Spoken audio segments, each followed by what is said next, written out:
अब मैं बात करना चाहूंगी दुनिया की सबसे बड़ी जमहूरियत के दावेदार यानी मोदी मोदी मोदी। ये पाकिस्तान में ही नहीं बना, ठीक है, पूरी दुनिया के अंदर ये बन रहा है। आप चाइना की मिसाल ले लें, इंडिया की मिसाल ले लें। इंडिया के अंदर अगर मैं बिल की बात करूं, सोशल मीडिया 2023 का बिल इंडिया के अंदर मौजूद है, जिसके अंदर ये 3 साल की सजा मौजूद है। पाकिस्तान में ये कोई नया कारनामा नहीं हुआ। अच्छा, अगर कोई पॉलिटिकल पार्टी लेट्स सपोज जो गवर्नमेंट में है वो फायदा उठाए, किसी एक्ट के थ्रू मुझे अंदर कर दे, आपको अंदर कर दे कि इसने ये बोला है, इसके ऊपर ये एक्ट लगता है 3 साल के लिए अंदर 20 लाख रुपया सजा, ये तो फिर ज्यादती है भाईजान। इंडिया के अंदर जो आज बीजेपी ने जो विन की, इतनी बड़ी उन्होंने दिल्ली के अंदर वो इलेक्शन विन किया है, उसके अंदर सबसे बड़ा किरदार किसका है? फिक्र ना करें, जमहूरियत का है, डेमोक्रेसी का है। हमारी प्रायोरिटीज क्या है? ठीक है, एक खातून, एक लड़के ने, कराची के लड़के ने एक खातून के साथ अफेयर किया, उसको कराची बुला लिया। बड़ा हरामी हो बेटा। पूरी हमारा नेशनल इशू ये बन गया है, ठीक है, कि जो एक खातून आई है उसका मसले क्या है, और हम जिनके साथ मुकाबला कर रहे हैं इंडिया, उनकी प्रायोरिटीज क्या है? उनका एक बड़ा देखें, वो अगर अमिताभ बच्चन साहब वो एक प्रोग्राम कर रहे होते हैं, किनको बुलाते हैं? बच्चों को, उनके साथ कैसे एजुकेशनल क्वेश्चंस कर रहे होते हैं, हिस्ट्री के ऊपर क्वेश्चन कर रहे होते हैं, इंटरनेशनल क्वेश्चन कर रहे होते हैं। हमारी प्रायोरिटीज क्या है? हमारा कोई एक ऐसा प्रोग्राम दिखा दे, हमारा कॉमेडी से निकलते हैं और कॉमेडी पर एंड हो जाते हैं।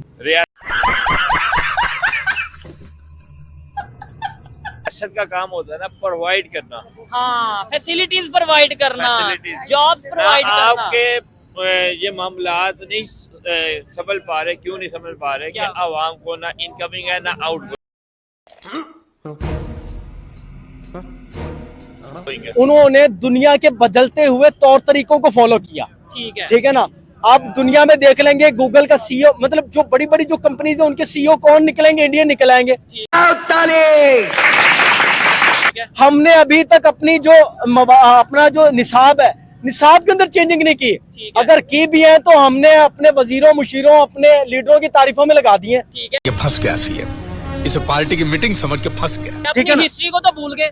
अपने अभी तक हमारी माशरत आलम 1947 की चल रही है। मुताला पाकिस्तान को देख लेना। कोई बंदा दूसरे शहर से आता है, अच्छा, तो वो आप देख रहे हैं मेरा और आपका YouTube channel real entertainment TV. 2 बड़ी खबरों के साथ आज पब्लिक में मौजूद हूँ। एक तो खबर ये है, पीका एक्ट 2025 पाकिस्तान में लागू हो चुका है। यूट्यूबरों की, अरे कहना क्या चाहते हो? सख्ती आ चुकी है। यूट्यूब पे अगर भी कोई मन गढ़क या कोई भी बात ऐसी करेगा, कहने में ये आ रहा है फ्रीडम ऑफ स्पीच के खिलाफ है, लेकिन पाकिस्तान की पब्लिक, पाकिस्तान के जर्नलिस्ट, पाकिस्तान के यूट्यूबर इसके ऊपर क्या सोच रखते हैं कि क्या अब ये पाबंदी आने वाले दिनों में मजीद बढ़ती नजर आएगी? इसके ऊपर क्या ओपिनियन है, ये लेंगे। सेकेंडली, दिल्ली में जो इलेक्शन हुए हैं, बीजेपी की बड़ी जीत हुई है, उसके ऊपर भी बात करेंगे। हमारे साथ मौजूद हैं, एक यूट्यूबर भी हैं, पाकिस्तान की आम आवाम भी हैं, स्टूडेंट भी हैं, इनसे पूछेंगे, मजीद लोगों से भी पूछेंगे। अस्सलाम वालेकुम जनाब। दिल्ली चुनाव प्रचार में बटेंगे तो कटेंगे की खूब चर्चा रही है, और अब नतीजे आए तो ये सवाल उठने लगे कि क्या विपक्ष बटा इसलिए घटा? क्योंकि दिल्ली में केजरीवाल की हार पर जम्मू कश्मीर के सीएम उमर अब्दुल्ला ने जो तंज कसा, उसका इशारा साफ था कि दिल्ली में आम आदमी पार्टी और कांग्रेस के अलग अलग लड़ने का नुकसान हुआ। ऐसे में सवाल है कि इंडिया गठबंधन के भीतर केंद्र में मीठा मीठा और राज्य में कड़वा कड़वा क्यों है? ये रिपोर्ट जरा देख लीजिए। वालेकुम अस्सलाम। कैसे हैं आप?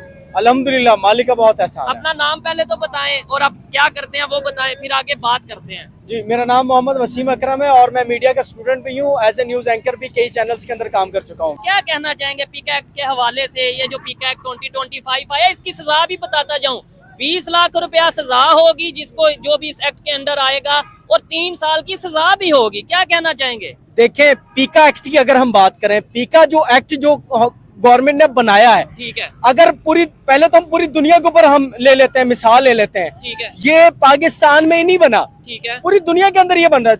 आप चाइना की मिसाल ले लें, इंडिया की मिसाल ले लें। इंडिया के अंदर अगर मैं बिल की बात करूं, सोशल मीडिया 2023 का बिल इंडिया के अंदर मौजूद है, जिसके अंदर ये 3 साल की सजा मौजूद है। पाकिस्तान में ये कोई नया कारनामा नहीं हुआ। अच्छा, इंडिया में ये मौजूद है? इंडिया में ये काम मौजूद है। मैं आपको ये बताना चाहता हूँ कि अगर ये काम, ये जो कानून बना है, अगर इस कानून को मुल्क की खुद मुख्तारी के लिए, मुल्क के लिए इस्तेमाल किया जाए तो बहुत बेहतर है। यानी अगर वाकई में देखें, मैं भी ओपनली कहता हूँ कि भाई मैं पीक एक्ट को सपोर्ट करता हूँ, अगर तो सिर्फ और सिर्फ ये इसलिए बना है कि जो झूठ बोल रहा है, जो झूठी खबर दे रहा है, उसके खिलाफ कार्रवाई की जाएगी तो ठीक है, जबरदस्त। मैं पीक एक्ट को सपोर्ट करता हूँ अगर ये कानून सिर्फ इसलिए बना है कि जो झूठा प्रोपेगेंडा, फॉल्स नैरेटिव पेश करेगा उसके लिए बना है तो जबरदस्त। लेकिन अगर इसके अंदर किसी को भी रगड़ दिया जाएगा, मतलब इस एक्ट के अंडर ला के किसी को भी कि भाई हाँ किसी के खिलाफ भी कोई कार्रवाई कर दी जाएगी पीक एक्ट के थ्रू, तो आपको क्या लगता है ये फिर बेहतर है? जी, मैं इसी के ऊपर आपको डिटेल में बात इसलिए करना चाह रहा हूँ कि ये जो एक्ट है, हाँ। इस एक्ट को बहुत जल्दबाजी में पास कर दिया गया है। ठीक है, इसके ऊपर मुकम्मल बहस होनी चाहिए थी पार्लियामेंट के अंदर, सेनेट के अंदर इसके अंदर बहस होनी चाहिए थी, फिर इसको पास करते, क्योंकि मुल्क की जरूरत है। इस वक्त सोशल मीडिया पर जो आम लोगों की जो इज्जतें पामाल की जा रही हैं, उसको बंद करना रियासत की जिम्मेदारी है। आम बंदे ने तो कवानीन नहीं बनाने ना, जो पार्लियामेंट के अंदर मौजूद होंगे उन्होंने ही कवानीन पास करने ना, उन्होंने ही बनाने ना। लेकिन अगर आम आवाम की जो राय है वो एक ऐवान में जो बैठे नुमाइंदगान है उन्होंने ही करनी है, उनके साथ मुकम्मल बहस होती तब पास कर दिया जाता, तो इतनी ज्यादा शायद सहाफी भी आवाज ना उठाते, ठीक हो गया। इसके ऊपर एतराज ना करते। आपने बात की इंडिया में 2023 में आ गया, मैंने ऐसी खबर नहीं सुनी। देखने वाले गूगल करके बता दीजिएगा या अपने हवाले से बता दीजिएगा क्या इंडिया में भी कोई ऐसा बिल पेश किया गया पार्लियामेंट में इस हवाले से? हाँ, ये मैंने खबर सुनी थी कि 18 साल को इस तरह से। जी, मैं इसके ऊपर आपको बताता चलूं कि इंडिया के अंदर जो सोशल मीडिया का जो बिल है 2023 का, उसके अंदर 3 साल की सजा मौजूद है, आप गूगल करके देख लें। उसके अलावा अभी भी एक उसके ऊपर बहस उनके पार्लियामेंट के अंदर चल रही है, जो कि हम रिसर्च करते रहते हैं, जाहिर है सहाफी हैं, जर्नलिस्ट हैं, और हमारा काम रिसर्च का ही है और फैक्ट्स एंड फिगर्स के ऊपर काम करना ही हमारा ही काम होता है। तो ये उनके अंदर बहस चल रही है कि 18 साल तक का जो बच्चा है, उससे नीचे की जो एज का जो बच्चा होगा, सोशल मीडिया का अकाउंट अपने पेरेंट्स की इजाजत के बगैर नहीं बना सकेगा वो। अच्छा, इंडिया में ये भी चीज? इंडिया में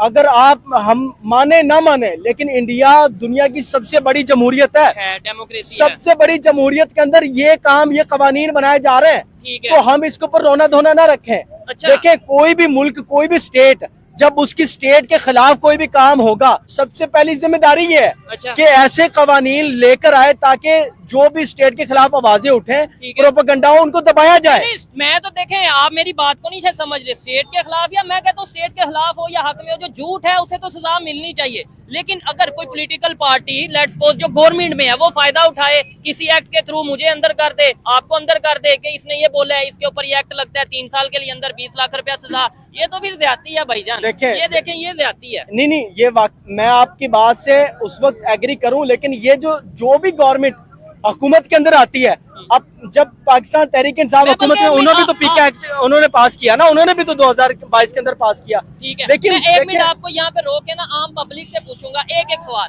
क्या अवाम की आवाज को दबाना चाहिए? नहीं, अवाम की आवाज को दबाना चाहिए आपके ख्याल से?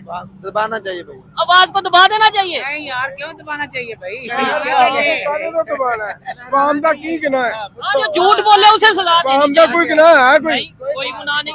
तुम नहीं खड़े रे लहराना चाहिए, अवाम की आवाज आगे लानी चाहिए, आगे लानी चाहिए, लहरानी चाहिए। कहते हैं अवाम की आवाज को खामोश करना चाहिए, आगे लाना चाहिए? भाई अवाम की आवाज सुने, आप क्या कहते हो मेरे भाई? अवाम की आवाज को खामोश करवाना चाहिए या उसे आगे बताना चाहिए कि ये इश्यूज हैं? ठीक है, देखिए ना, आम पब्लिक ये कह रही है कि भाई अवाम की जो राय है वो आगे लेके, और वो किसका काम है? वो मेरा काम है कि अवाम को जो मसला है, पाकिस्तान की पब्लिक को जो मसाइल हैं, वो मैंने ही उसे आगे लेके आना है, उसे पॉइंट आउट करना है। अच्छा, ये चीज होगी। आपने डेमोक्रेसी की बात की, इंडिया में इलेक्शन की बात करते हैं, पाकिस्तान में इलेक्शन की बात करते हैं, क्या समझते हैं अभी दिल्ली में, इस पूरी दुनिया में मैं कह लूँ अगर ये खबर चल रही है, क्योंकि बीजेपी ने उधर एक रिकॉर्ड सा बना दिया, 27 साल बाद ऐसा हुआ है कि वो दिल्ली में उन्होंने सीटें जीती हैं, वो हो गई आम आदमी पार्टी, हो गई कांग्रेस, हो गई, सभी हैरान। देखिए,